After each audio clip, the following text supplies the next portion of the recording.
Welcome back, everybody. I'm so excited. Today is Thursday, and we do Royals on Thursday. And today we have got Bronte Coy, who is the senior royal correspondent for news.com.au, based in London, although she is Australian. And she's broken a lot of news, especially recently, especially when it comes to the Sussexes. So I cannot wait to talk to her.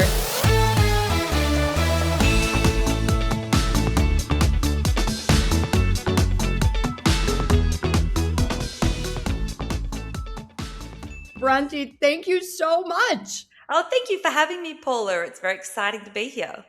Oh my gosh, I'm such a fan of your work. And a lot of times we don't really get to speak to somebody who is so close to Meghan and Harry's camp. Now, you broke the news, the official news, that they were coming to the UK as a family unit this summer, despite some people saying no, no. hmm They did, they came.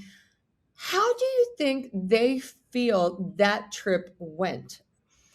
I think anyone that has eyes and ears and watched it all unfold, including them, would have to agree it was an absolute circus at times. I think they brought it home with the meeting with the king at the end, which was ultimately one of the major goals of that trip. But to dial it right back, as you say, I heard from people close to Harry and Meghan. I knew they were coming to town. People were arguing with me in the comments for weeks. I saw that, but I did know they were coming, which they did do in a different capacity than what was originally planned. But I know that that was planned because we all saw the operational note. So there it was. And obviously that all boiled down to the drama with security. So again, to go back to the word I've used earlier there, circus, it all just descended into chaos in the days leading up to it, which, some was within the Sussexes' control there with the security back and forth, the back and forth on the accommodation. But then, of course, Harry could not have planned it worse for that trial verdict to come down on the first day of his activities while he was here. And Yeah. that was a crushing defeat. And that really kickstarted more drama for the week. So, look, I think in review, to answer your question, they did achieve the goals they wanted. I was there at the Invictus event in Birmingham, which was the centerpiece of the whole trip. Look, say what you want about Harry. He's fantastic in that environment. He really is. He thrives. I've seen him at Invictus a number of times. Everyone that's there agrees. This is his community. This is what he wants to do. He ticked that box. That was great. It was a shame Meghan wasn't by his side, as was initially planned. And they had the meeting with the king, with the kids. So I think on that front, they would be happy, but certainly there was, disappointment along the way as things sort of descended into some chaos at certain points. I mean, we saw it unfolding. There's no other way to say it. That's true. But in a way, Bronte, doesn't it seem like they're kind of the ringmaster of their own circus sometimes? They could have just said, fine, we'll take Buckingham Palace, and it couldn't have been rescinded. But then they said, we're coming. And then, of course, he brings up Ravik and his security situation, which, frankly, if he had stayed at Buckingham Palace and said yes to begin with, it's not like Charles could have taken it away from him. Mm-hmm. And then, of course, when he went to Highgrove and to his uncle's estate to see his mother's grave, it does seem like they get a little and then want the whole pie. Yeah. You've said that quite well. I guess at its core, you would know as well as I do, and I'm sure it will happen again here, that every time anyone speaks on Harry and Meghan, it inflames people because they are very polarizing. Now, I cover these people constantly. I don't have any firm opinion on them as people because I don't know them. But, we're watching these stories unfold, and I do try to approach it with, the objectivity that journalism requires. The difficulty here is I reported that story, and then within days, exactly as you say, it did turn into a soap opera. And I almost just had my head in my hands going, how does this happen every single time? That's the difficulty. I feel I've used this word before a number of times when I've spoken of them. They can do really good things. As I said, Harry with Invictus, I think that's where he does his best work, and in Ukraine as well with the speeches he's given there. But then there just seems to be no self-restraint. There seems to be, they play right into their critics' hands over and over again with this soap opera that follows them, because that is the biggest criticism of them, that they do have this soap opera around them, that they bring drama. And when that happened again this time, and I knew that one of the major goals was to spend time with the family, I had been told by people close to Harry, just how upset he'd been to not only spend time, to not have spent time with his family, the royals, but also the Spencers. They have all their family over here, really, is here in the UK. And so that was going to be the objective. And again, to bring it back to the soap opera, that's where it just gets so frustrating to watch as someone who does try to be a neutral observer of what's happening. I'm like, help me, help you, Right. But the other thing is that the soap opera devalues their brand Yes. as they want to be seen as royals. They frankly need to be seen as royals, but it devalues their brand to the point where even if Harry does shine, as you say, at Invictus or Invictus events, it's hurting him in fundraising because he still has not raised the 29 million pounds that he's supposed to raise to match the government's 29 million pounds for Invictus next year. Now he's raised 4 million, but that trip was really supposed to be okay, guys, let's give our money for veterans trip, and it didn't seem like it really went No. anywhere. Look, it definitely went off the rails, as I said, in the days leading up to it. It truly was. I mean, you were obviously following it there in the US. Being here in London as this was unfolding, it was wall-to-wall coverage and it was chaotic. And it was descending so far away from what those objectives were. Invictus wasn't actually mentioned for days in the coverage, and that was why he was here. So you're right on that front. Although I will say last year, I do feel like we reached a new sort of chapter when, Harry was very obviously changing his tone about how he felt towards the royals, particularly his father. It was very conciliatory. It was very much that the public acknowledgement that he wanted to spend more time with his dad and to have his children spend time with him. And I think that in the months that followed those sorts of interviews and public comments, there was a period of calm. Relative calm, and we hadn't seen that for years. So I say that to say I do think that he's capable of it. I think they are capable of it potentially, but that's what we need to see again. That's the problem. Again, it was so frustrating seeing that happen here because it does just pull focus from what his primary objectives should be. Well, and also you live in London and you can see on the ground that you're probably not shocked that the latest polls had Meghan at an 18% approval rate. Harry was a little bit higher, but they've both fallen dramatically. Now, Meghan said she wanted an apology before she'd go back. So did Harry. Did they get an apology? And how do they feel about people saying they owe the royal family and the British public an apology? Do you think that'll ever come? I'll answer that in two parts then. The first thing, now we don't know what happened behind closed doors. I do know that they, of course, publicly called for accountability in these areas they felt they'd been wronged while they were here in Britain. I can't imagine that has happened. That's from nothing I have heard has indicated that has happened. Instead, it does feel as though Harry's tone, as I mentioned, had publicly changed and softened somewhat. I've previously likened this to sort of an ugly breakup. In the first bit, there's emotions, there's different perspectives, everything, it's very tense and emotions are running high.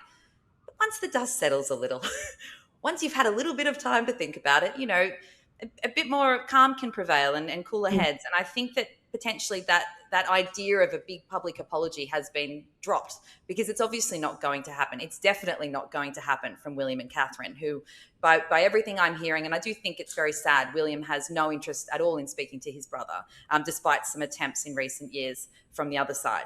And so when it comes to Harry, to answer part two, Harry and Meghan apologising to the king, and also, I guess by extension, you mean the Queen, it's no secret how Harry has felt about Camilla in the past and the things that he said about her. I think that has been a huge roadblock to the progress in the reconciliation, is that, he spoke very publicly about his issues with Camilla. The king obviously loves his wife very much. And ironically, in the same way that Harry, so much of what has driven him in the last 10 years is his love and protectiveness of his wife, I think his brother and his dad have the exact same trait. And I think that at its core, this is what has actually been a large part of, I guess, the issue with them all reconciling, is they are being very protective of their partners and these public criticisms. So in terms of an apology, look, I don't see that happening on either side. I think there's an acceptance more broadly that they just need to find a different way forward. They need to go for plan B now, which, the king has had health issues in recent years. It does put things in perspective when you have to sort of face your mortality, and also when you have to face your parents' mortality, particularly given he doesn't have his mother around. And I think that's probably shifted the focus. I hear that. But then you also see maybe the trust being broken again. We look at Meghan's 45th birthday, and we look at Meghan's, even before that, we have her photos that she posted. And, there was some intimation that she had taken her own photos on or near Diana's grave. Then she comes back to the States, and around her 45th birthday, Martha Stewart lets slip that she was at a dinner party that Meghan happened to be at. And she knows that Meghan was talking about her trip to England, which, of course, is a big no-no. Now, Meghan has come out and said Martha Stewart was confused, which is not something you want to say about a woman like Martha Stewart, who has probably never been confused in her life. Yeah, But it's a celebrity feud we didn't see coming, this one, Martha versus no, Meghan. no, um, we didn't. But this it does seem like Harry and Meghan have a very hard time following anyone's rules but their own. This was I read it and I was actually flabbergasted, because it wasn't sources from sources from sources. It was Martha herself in a profile from a dinner, which is very hard for the other side to hose down, because the other thing was, it wasn't designed, or it didn't appear to be designed as a criticism or even a deliberate outing of something. It's almost like Martha, I actually don't think Martha realized just how significant that throwaway comment was, which was, she also used the word palace, which is again quite damaging for the Sussex side, because it wasn't just that they'd returned from their trip, that they'd returned from the palace, is the quote, and that she'd been talking about it.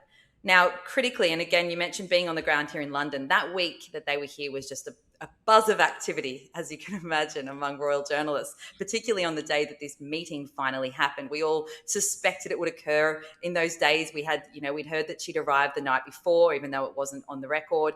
And then you were sort of waiting to see if this reunion would happen.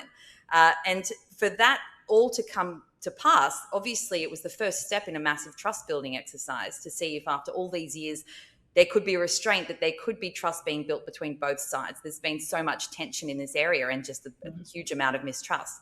And that's why this is a problem. It's a throwaway remark. Do I think that the Sussex, a source close to them has apparently spoken? I don't know, if I think it was the Daily Mail perhaps, or forgive me, I can't remember the exact publication. It was People magazine, which, of course, a source close to them, everyone thinks, okay, it's her PR people or Well, Meghan.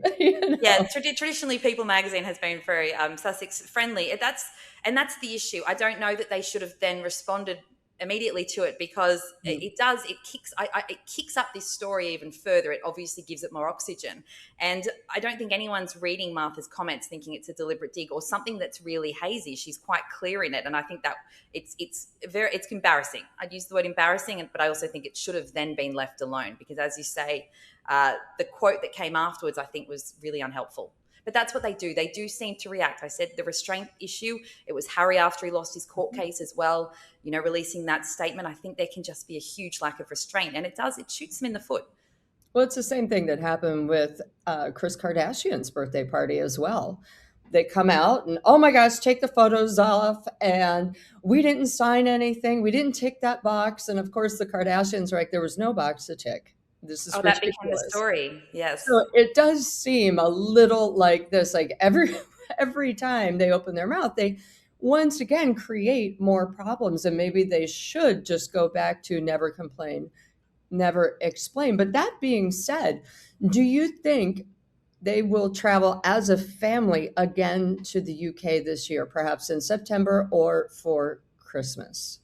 So we'll tackle September first. What I've learned is that a week in royal time is an eternity. Anything can happen. So I wouldn't rule anything out. But with that said, I would find it very, very doubtful that the family will come back in September, mostly because the children will be back in school. And obviously it was quite a big thing when they came over here. It was part of a broader European holiday that they had as well. So I don't see that they would come over. Harry always comes in September on his own, whereas with the Invictus event, that made more sense because Meghan does traditionally join him for those activities. So I think in September we will just see Harry. I think that it's very likely that he will turn up and they will try to keep the fuss to a minimum.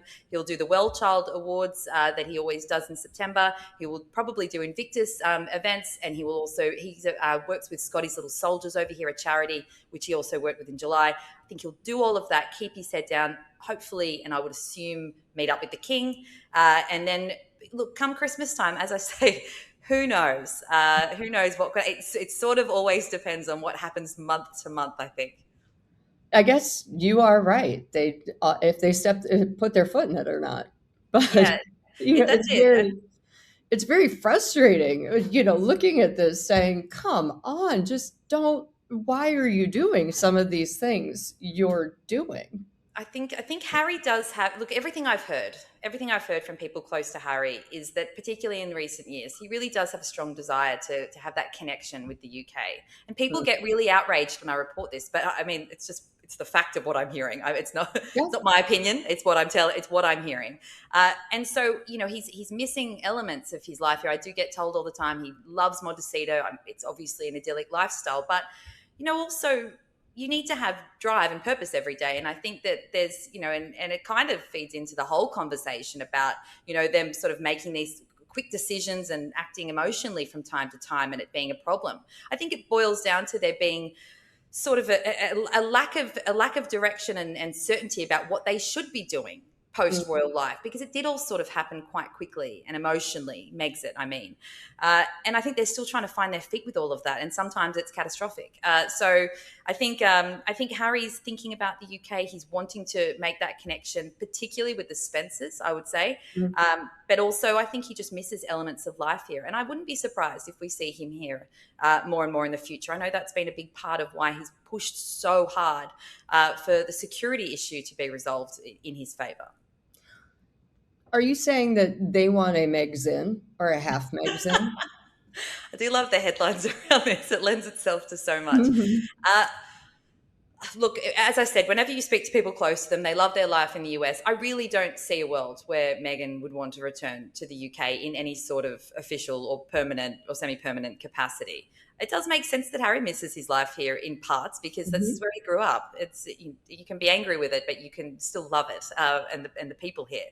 And so I think that there could look. People are always asking lately, especially after their visit in July. Is this the reversal of Megxit? Is it the undoing of Megxit? If I could squash that briefly, officially no, it cannot be done. It won't happen. That's not going to happen. There is no world where taxpayers are funding their activities over here, or that Harry and Meghan, particularly Meghan, really is working alongside William and Catherine. Like this is a business that they need to run. How could that work? Maybe more hypothetically, if some form of that was to take part. I suppose Harry would work more in tandem with the king in terms of his activities here, rather than those diary clashes we saw over the years from when he left. Maybe he spends more time here with those patronages I mentioned that he loves so much. Maybe that's what happens into the future if he gets his security issues sorted and he's on a good footing with the royal family.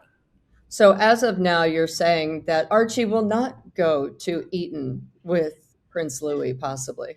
It's so funny though, because I'm about to say no, but at the same time, if you'd said to me 18 months ago that we'd even have the conversations, which are the fact-based parts of this that Mm. we know that they all came here, they met with the king and Camilla, I would never have believed that in a million years last January. So I hate to rule anything out. I'm not going to rule it out. I think it's highly unlikely, Mm. mostly because I don't see Meghan wanting any more anything more to do really with the UK than what she currently has. Well, Meghan is also having a bit of a problem. Her popularity in the UK is very low, and it's not that great in the US either. Look at even her 45th birthday, for example. She only had two friends publicly wish her a happy birthday, neither of which was famous, not Mm, Beyonce or Serena like in past years, mm. but, two semi nice friends from the Montecito area.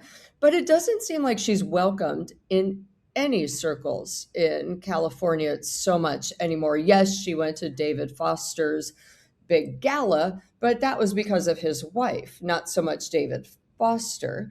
And it doesn't seem like they're getting the invites that they used to or the paid gigs that they used to. And they have bills to pay. And they also have a big old Daily Mail bill come up Mm, yes. because they lost the Daily Mail case and because Harry put out the statement basically calling the judge corrupt and saying it was a whitewash. How, and the judge now has to decide if he can uncap the court fees. And if he does, it could be 35 million pounds, which is around 50 million US dollars. Mm. How are they going to afford that? Another question I have put to people, with knowledge of the situation over recent years, Mhm. months, is how they are funding their lifestyle. Because of course, it's similar to the royal family. We don't really know what income they have, but how much money they're making. Even these large deals we've reported on for years. For example, the Netflix one they used to have and the Spotify deal. All of that was estimations based on, I suppose, other people of similar standing. So we don't actually know exactly how much they've made over the years. I am constantly told that they're fine, that they have, they've got money in the coffers. And I guess the biggest indication of that is the fact that Harry has taken on all these legal cases time and time again. That doesn't really indicate that he has any huge concerns over his finances. But you'd have to imagine, as you said, they're very big numbers we're talking about now with this very crushing court defeat. And they were insured, but there is still a shortfall, I think, of something like it's 18 million pounds, which if I can convert it for you, I think is about 24 million US. Yep. But So also, there's talk that the insurance might bow out as well due to the fact that they may not have been aware that Gavin Burrows, the private investigator, recanted. They were yes. not aware that things would happen on the stand. So we're not quite sure yet, even if the insurance will cover anything. So this is what is, as you mentioned, this is what's been discussed in court recently over that 2-day hearing. I believe we're going to have an answer on this next week. So they will be at some point next week. We will hear about this for sure. Again, even if he does have this, what I'm told, he has a comfortable backup bulk of money there. Of course, it's a massive hit. There are, I think, 6 of them. I believe one of the people that brought the case, Baroness Doreen Lawrence. I don't think she's going to be involved in any sort of part of the payout, is my understanding. And I believe they had a no-win, no-fee with their lawyer, but still big numbers. And so that's what we'll be watching for next week, because A&L is going for the jugular. That's the publishers of the Daily Mail. They're pushing for the full amount. Absolutely. Yeah, so Absolutely. it has been, and to your original point as well about the US and Harry and Meghan standing there, I suppose the biggest issue they have with that is that it was so public, the high profile support they had when they first arrived, and probably for the first year or two. As you mentioned, Beyonce, she featured in the Netflix series Texting Meghan, and they spoke about that. And I guess that's the reason. Either they're not publicizing it anymore, possible, or people aren't sending those messages anymore. One of those two things is true. Yeah. And I think that's the thing. When they left, it was with such fanfare. But now, over the years, it has been hard because obviously the shine has come off the brand. I think there have been some successes. Obviously, the Harry and Meghan very explosive documentary and Harry's book, Spare, that did very well commercially. Their only successes have come from dissing and dishing on the royal family. Everything else has just really fallen flat, and it's come off as derivative of other projects, of other friends' projects, of other people's even outfits, if you will. But it just seems that there is no there unless they're dishing about the royal family. I think that's true, and I think surely they've realised that. Obviously, these were the huge successes, were the ones where everyone tuned in. Of course, we did. It was very, very juicy, extremely damaging to some people, and very juicy. But I think that I was actually speaking with a royal colleague about this earlier today. I was wondering, after all these years, what could they potentially pivot to if they want to keep doing this production side of things, which clearly they do. It's part of their company, and they've got quite a few things in the works. Things are not landing. After Harry and Meghan, as you said, things aren't landing. And I've seen some of these productions. Some are okay. They're very worthy causes, even Cookie Queens, very sweet. But where's the audience for this? Unfortunately, for a lot of people, these things are not mass selling or mass watching topics or products. And so what they've got, what will be very interesting now, I think, two things. One, as ever, depending who you speak to, it's either going to double in size this year, is what I'm being told by people close to them, insisting that it's growing. That could be true. The other side of it is that you're being told they have this oversupply of stock. Again, it's very hard to find out for sure because this information has not been made public. But the second Right. part is that they actually have quite a few shows still in the works, but I think all of them bar one, a scripted series. So this is a pivot. This is a pivot now away from them doing these, as I say, worthy sorts of causes and rather niche documentary style topics to instead they've got, it's based on best-selling rom-coms. You know, they have a movie in the Right. works. I think there's a second one now as well. Meet And Me this at is the Lake, and then the elevator one. Yes. so they have baked in audiences from the book, right? So already, obviously, these were best-selling books. That will be interesting. I don't know if they don't succeed at that. I would say it is time to give up film and television production. But this is something they're going to have a crack at, I suppose. And these are all coming down the pipeline in the coming years. Well, and when you say they, I mean, it's really kind of Meghan's deal. Harry keeps saying, I just want to do charity. I want to do philanthropy. But there's a lot of questions as to why he doesn't look closer to home. There's plenty of philanthropies he could get involved in and around Montecito. Yeah, it's an interesting point, and honestly, I'm not sure. I saw them on form on that Royal Style tour in Australia. I travelled with them actually, not with them. I was not in the Right. plane with them, but I spent the week watching all their activities. And they were, and as I said, it was almost a royal tour in that it had a lot of those, hospital visits. Harry did Invictus activities, Hmm. but then there was also some commercial elements, which is a whole other thing. It's the Where half she in, half sold out her outfits conversation. on one off. But yes, but Harry, that week, I kind of went into it thinking I haven't seen them on form in person together on a tour like that since 2018. I was in Australia for their 2018 tour. Very different landscape, as you can imagine, with the two of them. And so this time around, I was very curious as to what that dynamic would be. And Harry is never more relaxed or better or effortless than when he is doing that philanthropic work, when he is at the charities, when he's doing that kind of thing. And I think that was really bolstered when he was in Ukraine just a few months ago, when he was asked if he identifies or if he doesn't identify as a working royal. And he basically made it clear that that is who he is. And no matter what his standing is with the royal family, that's how he feels. And I think that really just solidified what I'd witnessed, which is that's the work he wants to do. And you rightly point out she's doing more of the US-based Hollywood side of it.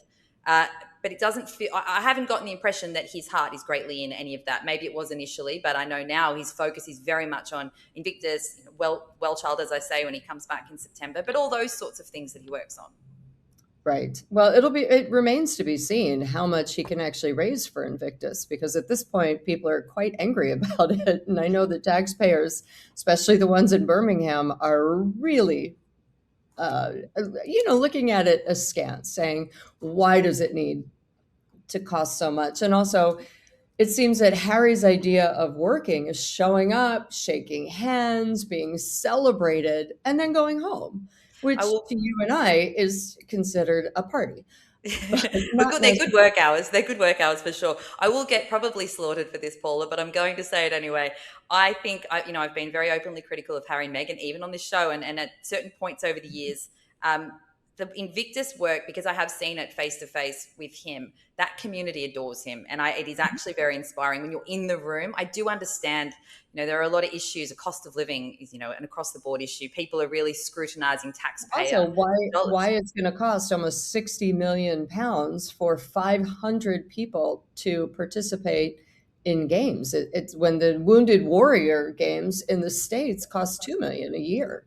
Yeah, I certainly understand the scrutiny on funds. I think this is all part of a broader conversation that happens with all these events in this day and age, and I totally understand that it does. All these things deserve scrutiny, but it is hard. It is. I find it difficult to ever criticize the event as a whole, obviously, because as I say, I have been there in the room with them so many times, and I find myself very inspired because there is this real feeling of, this has given them so much hope. And when you're watching them compete, it's honestly very moving. But more broadly, I know we are speaking about funds that need to be raised, and that is the problem that Harry has, is that he and Meghan as a brand, to broaden this out, as a brand have become very divisive and very polarizing. And that's their issue with fundraising for these sorts of things, and particularly in Britain. And I do understand that, of course. And that you would hate to see it. I guess the point I make is you'd hate to see it hurt something that is so worthwhile, due to past mistakes that they've been making along the way. That's the real tragedy of the piece, if that's how it plays out. No, it's true. I mean, we saw it with Bali, didn't we? And I mean, is there any word on when the Bali case is coming to court, or if it will go to court? That's actually gone very quiet lately, so I'll have to get back to you on that one. We've not heard anything for a while. I suppose we're probably due for an update. It's all been, we've had eyes everywhere else. But yes, I assume there'll be something happening in the future. We've not heard any updates on that for some time. Yeah, no, it's fascinating because that's exactly what Dr. Sophie Chandaka had tried to tell Harry, that he and Meghan's brand, particularly Meghan's, but he and Meghan together were kind of, stopping them from raising money, and that they couldn't just rely on Harry and Meghan's handouts or something from Archwell. So you're right. It will be so interesting. It's such a fascinating time we're going into. Bronte Coy, thank you so much. I appreciate you. We'll have to have you come back on. Oh, thank you so much. It's been a pleasure chatting with you. Oh, I could do it all day. Thank you. All right, guys, thank you so much. I mean, can you believe those Sussexes and all the trouble they got up to? Drop a comment. Let me know what you think about Project Thaw and Meg Zinn. All right, don't forget, like, subscribe, hit the hype, and I will see you next week. Have an awesome weekend. Talk soon.